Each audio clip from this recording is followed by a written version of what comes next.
पिछली वीडियो में हमने पीएन जंक्शन डायोड का ग्राफ देखा फॉरवर्ड और रिवर्स बाइस में। फॉरवर्ड बाइस में हमने देखा कि एक मखसूस वोल्टेज यानी बैरियर पोटेंशियल क्रॉस करने के बाद हमारे करंट में अचानक बहुत तेज और बहुत ज़्यादा इजाफा होता है और रिवर्स बाइस में एक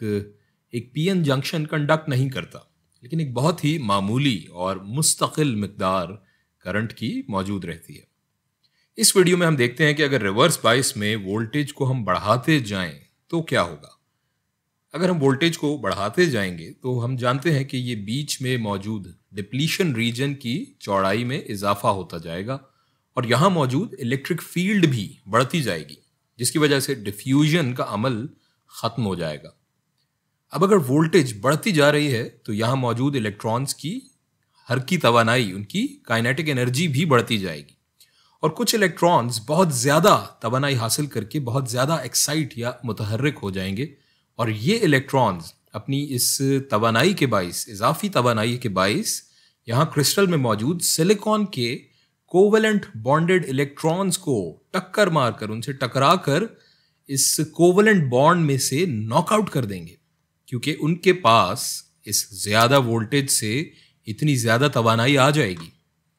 अब ये जो इलेक्ट्रॉन यहाँ से नॉकआउट होकर निकलेगा, ये एक फ्री इलेक्ट्रॉन होगा और निकलते हुए ये अपनी जगह एक होल छोड़कर निकलेगा। यूं इस अमल से सिस्टम में दो चार्ज कैरियर्स पैदा हो जाएंगे।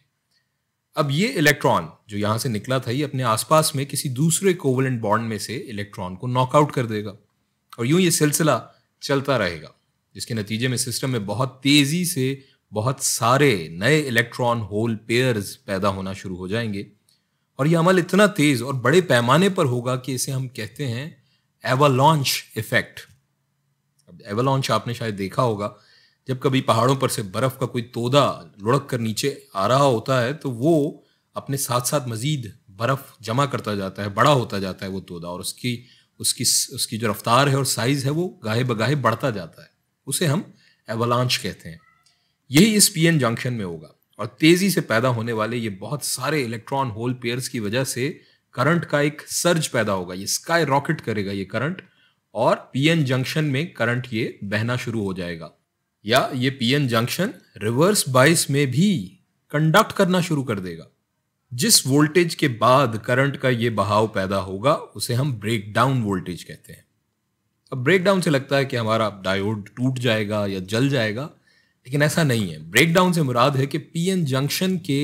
रिवर्स बाइस में बतौर इंसुलेटर काम करने का सिलसिला रुक जाएगा या ब्रेक डाउन हो जाएगा।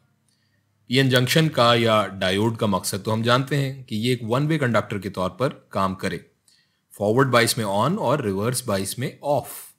तो यहाँ अब इसके वजूद का मकसद ही हमें फौत होता हुआ नजर आ रहा है। अगर ये रिवर्स बाइस में भी कंडक्ट करने लग जाएगा